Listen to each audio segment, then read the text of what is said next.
Hello students, कैसे हैं आप। आज हम अपना हेमेटोलॉजी का 23वां चैप्टर करेंगे जो कि ल्यूकीमिया के ऊपर है। ल्यूकीमिया सबको पता है सेल्स की वजह से होता है।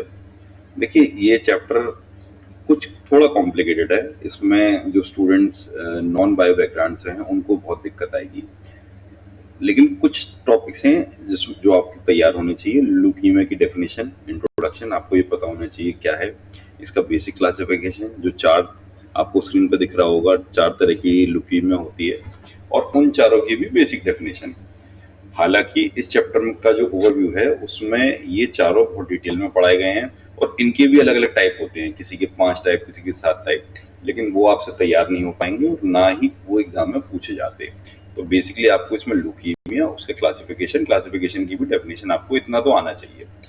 और अभी हम इसको एक इजी लेवल पे ही करते हैं। अगर ज्यादा यूनिवर्सिटीज में ये बड़े में पूछा गया होगा तो फिर हम इसका एक और चैप्टर बना देंगे।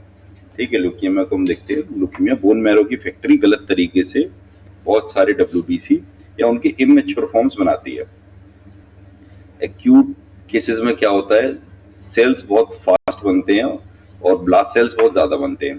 क्रोनिक में क्या है, सेल्स स्लो बनते हैं और मेच्योर सेल ज्यादा होते हैं।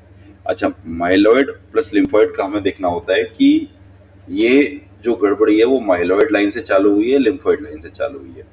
ठीक है, इसकी डेफिनेशन क्या है। ल्यूकीमिया एक ऐसी बीमारी है जिसमें बोन मैरो और ब्लड में ल्यूकोसाइट्स और उनके प्रिकर्सर्स का अनकंट्रोल्ड, एबनॉर्मल और वाइड स्प्रेड प्रोलिफरेशन होता है।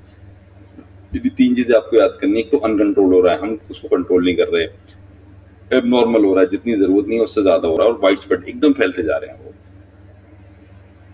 इसके बेसिक क्लासिफिकेशन क्या है, acute myeloid leukaemia AML, acute lymphoblastic leukaemia ALL, chronic myeloid leukaemia और क्रोनिक लिम्फोसाइटिक ल्यूकीमिया। देखिए, नाम से ही आपको बेसिक समझ में आ रहा होगा। पहले में एक्यूट कंडीशन बन रही है माइलॉइड सेल्स में, सेकंड में एक्यूट कंडीशन बन रही है ब्लास्ट सेल्स में, थर्ड में अगेन माइलॉइड और फोर्थ में लिम्फोसाइट्स में। डायग्नोस्टिक टूल्स क्या है, हम कैसे पकड़ेंगे, एक तो मॉर्फोलॉजी, सबसे पहले पेरिफेरल स्मीयर बनाएंगे और बोन मैरो देखेंगे। उसमें हम देखेंगे ब्लास्ट की क्या कंडीशन है और एरोड्स की क्या कंडीशन है। साइटोकेमिस्ट्री में क्या है कि हम कुछ स्टेनिंग से आइडेंटिफाई कर लेते हैं कि क्या डिजीज किस डिसऑर्डर है। तो उसमें इनकी शॉर्ट फॉर्म लिखी हुई है MPO, SBB, PS, acid phosphatase, esterase, LEP, toluidine blue. देखिए, कई पॉइंट पर मेरी मजबूरी आ जाती है चीजों को बहुत कंप्रेस करना। तो अदरवाइज ये चैप्टर ल्यूकीमिया का बहुत बड़ा चैप्टर है और बहुत डिफिकल्ट चैप्टर है, लेकिन मेरा काम है आपको इजी चीजें पहले देना जो एग्जाम व्यू से इम्पोर्टेंट है। तो जो चीज एग्जाम में पूछी जाती है वो मैं ऑटोमेटिकली आपको ढंग से कराऊंगा, और जो शॉर्ट है और आपको और पढ़ना है तो आप टेक्स्ट बुक से कवर कर लीजिएगा। अच्छा, एक इम्यूनोफिनोटाइपिंग भी होती है जिसको हम फ्लो साइटोमेट्री कहती है, उससे भी आप पता कर लेते हैं कि ये माइलॉइड है या लिम्फोइड है, BAL है या TAL है, मतलब बी लिम्फोसाइट से है या T लिम्फोसाइट से। इतना तो आता ही होगा आपको। ठीक है, साइटोस्पिन भी कर सकते हैं आप CSF का, CSF में छोटे छोटे लिम्फोब्लास्ट्स पकड़ने के लिए। देखिए, साइटोकेमिस्ट्री याद करने का आसान तरीका क्या है, MPO माइलो परऑक्सीडेज और सुडान ब्लैक बी SBB। इससे हम आइडेंटिफाई करते हैं माइलॉइड लीनेज है कि नहीं है। EML जो हमने पढ़ा था, AML ल्यूकीमिया में तो ये पॉजिटिव होगी और ALL लिम्फोसाइटिक ल्यूकीमिया में नेगेटिव होगी। तो ये आपको एक ट्रिक मिल गई, ये आप लिखाएंगे तो एग्जामिनर को समझ में आ जाएगा कि हाँ बेसिक इसको आता है। PES जो हमने पढ़ा था, इसमें क्या है कि जितने भी ब्लास्ट सेल्स होते हैं वो ब्लॉक पॉजिटिविटी दिखाते हैं। और अनदर वे क्या है, एसिड फॉस्फेटेज से, इसमें TAL और हेरी सेल्स ल्यूकीमिया में दिखाई दे जाते हैं, है प्रेजेंट है तो ल्यूकीमिया है। ठीक है, ऐसे हम एस्ट्रेज यूज कर लेते हैं या LAP स्कोर, जिसमें हम न्यूट्रोफिल्स गिरते हैं। ठीक है, अच्छा, एक एक्सेप्शन है कि न्यूट्रोफिल्स प्रेगनेंसी में भी बड़े हुए होते हैं, तो उसका हमें ये ल्यूकीमिया नहीं देना है, वो प्रेगनेंसी की वजह से भी हो सकता है। और हमने ऊपर टॉलिडीन ब्लू पढ़ा था, ये बेसोफिल मास्ट सेल्स को, मेटाक्रोमैटिक ग्रैन्युल्स को स्टेन करता है। मेटाक्रोमैटिक यानी जिसमें मल्टीपल कलर है। अच्छा, इम्यूनो फिनोटाइपिंग में क्या है, बी लिम्फोसाइट वाले ल्यूकीमिया में क्या मिलेगा, T लिम्फोसाइट बेस्ड में क्या क्या मिलेगा। ठीक है, फ्लो साइटोमीटर पर मार्कर पैटर्न से लीनिएज कंफर्म करने से डिजीज मॉनिटर हमारा हो जाता है। अब हम देख लेते हैं सब बच्चों में जो कॉमन ल्यूकीमिया पाया जाता है एक्यूट लिम्फोब्लास्टिक ल्यूकीमिया ALL। ये मेनली 2 से 10 साल के बच्चों में होता है, अडल्ट्स में जनरली नहीं होता।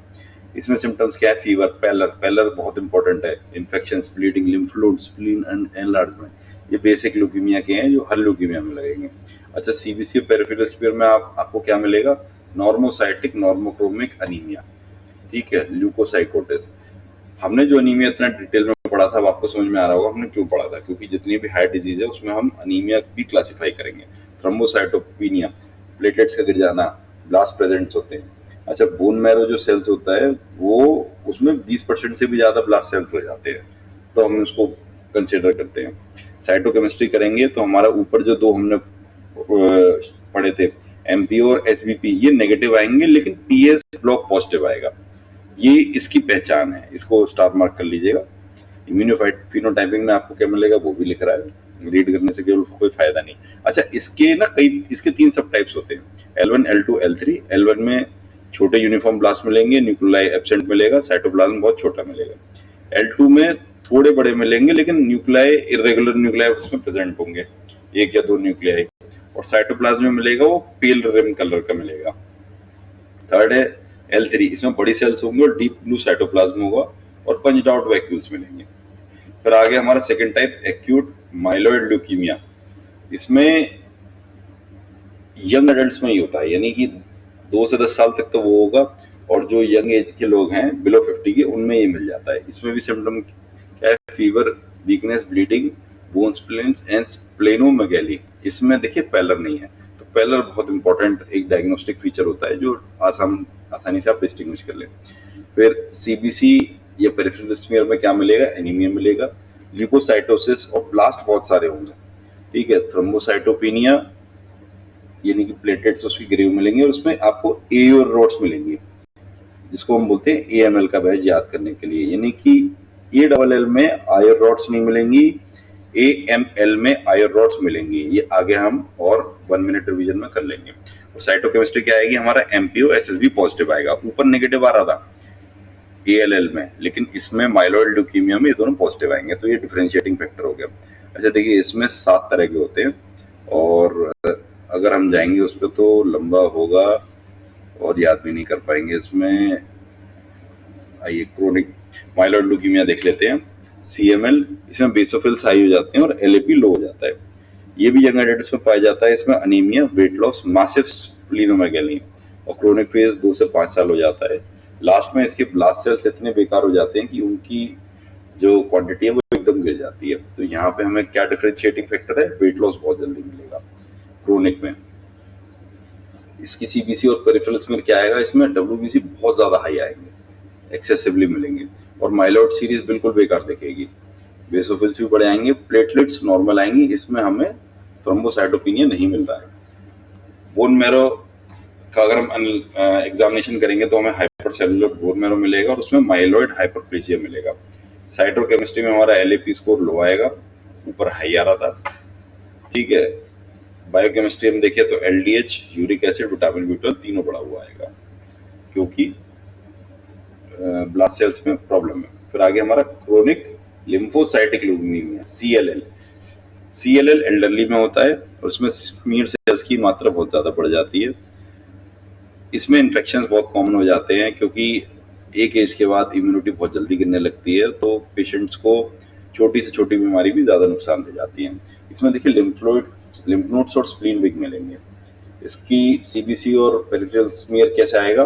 परसिस्टेंट एब्सोल्यूट लिम्फोसाइटोसिस होगा, यानी 70 to 90% लिम्फोसाइट मिलेंगे। आरबीसी यूजुअली नॉर्मोसाइटिक मिलेंगे, यानी आरबीसी का नॉर्मल कलर मिलेगा, लेकिन लिम्फोसाइट्स की मात्रा बहुत ज्यादा बढ़ जाएगी। बोन मैरो में क्या है? Bone marrow packed with mature lymphocytes, यानी कि 90% मैरो में लिम्फोसाइट्स ही मिलेंगे आपको, ठीक है। बायोकेमिस्ट्री क्या है इसकी? LDH, यूरिक एसिड कभी कभी बढ़ा हुआ आता है। तो CLL हम कैसे आइडेंटिफाई करेंगे? CLL में ऊपर देखिए क्या है? लिम्फोसाइट, तो लिम्फोसाइटिक, तो इसमें लिम्फोसाइटोसिस हो रहा है और लिम्फोसाइट्स की मात्रा बहुत ज्यादा बढ़ी हुई है। फिर आगे हमारा क्रोनिक माइलोप्रेटर डिसऑर्डर CMPD, ये एक अलग डिजीज है। इसमें क्या होता है? पॉलीसिथीमिया होता है, आरबीसी इंक्रीज मिलेगा, डब्ल्यूबीसी इंक्रीज मिलेगा, प्लेटलेट्स इंक्रीज मिलेंगे। एसेंशियल थ्रोम्बोसाइथेमिया होता है, इसमें प्लेटलेट्स बहुत ज्यादा बढ़ जाते हैं और डिसफंक्शन हो जाता है उनका। मोनोसाइट्स इसमें परसिस्टेंटली इंक्रीज होते हैं। तो हो गया हमारा माइलोडिप्लास्टिक सिंड्रोम, एमडीएस। ये प्री ल्यूकीमिया स्टेज होती है, यानी ल्यूकीमिया से पहले जो कंडीशन होती है पेशेंट की, उसको हम एमडीएस बोलते हैं। इसमें एबनॉर्मल डिस्प्लास्टिक मैचुरेशन होता है और जनरली इसके बाद एक्यूट माइलॉइड ल्यूकीमिया होता है। इसमें रिफ्रैक्टिव एनीमिया देखने को मिलेगा। रिफ्रैक्टिव एनीमिया में क्या होता है कि हाइपरप्लेशिया प्लस डिस्प्लेजिया दोनों होता है, और सिट्रोब्लास्टिक एनीमिया मिलेगा इसमें कि हाइपोक्रोमिक माइक्रोसाइटिक मिलेंगे प्लस रिंग साइटोब्लास्ट। मैं आपको समझाऊं, हाइपोक्रोमिक यानी कि आरबीसी का जो कलर है वो भी बहुत कम मिलेगा, और माइक्रोसाइटिक उनके साइज भी बहुत छोटा होगा, और रिंग फॉर्म में हमें सिट्रोब्लास्ट मिलेंगे। वो रिंग फॉर्मेशन इतना क्लियर आता है जब आप इन्वेस्टिगेट करेंगे कि आप आराम से उसको आइडेंटिफाई कर लेंगे। बस आपको याद होना चाहिए कि आप क्या ढूंढ रहे हो। कुछ टेस्ट इतने बेहतरीन है कि वो इजीली आइडेंटिफाई हो जाते हैं, वो सिर्फ याद करने में उनको मुश्किल आती है। ठीक है, तो इसके टाइप होते हैं आरईबी और आरईबी-टी। पहले वाले में 20% ब्लास्ट होता है और सेकंड में एएमएल होता है विद डिस्प्लेजिया। अच्छा, कुछ एग्जाम के व्यू से हम याद करा देता हूँ मैं आपको। देखिए, एयर रोड किसकी आइडेंटिफिकेशन है? एएमएल की। ये आप इसका निमोनिक बनाए, कैसे भी याद करें। पीएस ब्लॉक किसमें पॉजिटिव आएगा? ALL में, लिम्फोसाइट ल्यूकीमिया में आएगा। एमपीओ एसएसबी जो हमारी डाइन थी, सुडान ब्लैक डाई और माइलोहाइड्रेज, ये हमें एएमएल में तो पॉजिटिव मिलेंगे और ALL में नेगेटिव मिलेंगे। ठीक है, जो हमारा सीएमएल था, क्रोनिक माइलोइड ल्यूकीमिया, इसमें बेसोफिल इंक्रीज मिलेंगे, एलएपी लो मिलेगा। एलएपी लो से हम आइडेंटिफाई कर लेंगे। ठीक है, एपीएल में फैगट सेल्स मिलते हैं, ये कुछ इसके थे। फिर इसके बाद कुछ निमोनिक्स हैं, जो मैं निमोनिक्स तो याद नहीं कराऊंगा क्योंकि अगर आपको समझ में आए कॉम्प्लिकेटेड है तो आप कर लीजिएगा। एक चीज और बना सकते हैं आप इसको कॉम्प्रिहेंसिव वे में करने के लिए, ALL लिम्फोसाइटिक ल्यूकीमिया में एमपीओ तो नेगेटिव आएगा, एसएसबी नेगेटिव आएगा, पास ब्लॉक पॉजिटिव आएगा। ठीक है ना, प्लस एसिड फॉस्फेटेज पॉजिटिव आएगा। एएमएल में क्या है? एमपीओ पॉजिटिव है, एसबी पॉजिटिव है, जो कि ऊपर नेगेटिव था। इसमें स्पेसिफिक एस्ट्रेट भी मिलेगा, ग्रेनुलोसाइट भी मिलेगा और मोनोसाइटिक भी होगा। सीएमएल को हम कैसे आइडेंटिफाई करेंगे? इसमें हमारा एलएपी स्कोर लो होता है।